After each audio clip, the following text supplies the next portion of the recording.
पाक फौज की अफसरान और जवानों को कारकर्दगी मुख्तलिफ एजाज़ात से नवाजा गया। रावलपिंडी, मुल्तान और पेशावर में तकारीब हुई। वतन और अमन की हिफाजत करने वालों के लिए एजाज़ात, फौजी अफसरान और जवानों को अवार्ड से नवाजने की तकरीब। ISPR के मुताबिक पाक फौज के शहीद जवानों को 26 तमग़े बसालत अता किए गए।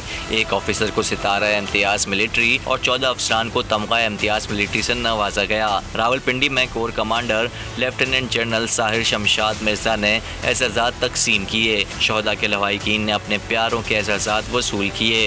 मुल्तान, लाहौर, गुजरावाला, भावलपुर कोर्स की एजाज़ात तकसीम करने की तकरीब लाहौर छावनी में हुई। कमांडर लाहौर कोर मोहम्मद अब्दुल अजीज़ ने एजाज़ात तकसीम किए। पेशावर कोर के अफसरों और जवानों के एजाज़ात की तकरीब कोर हेडक्वार्टर पेशावर में हुई। Commander Peshawar corps lieutenant general Nauman Mahmood मेहमान खुसूसी थे।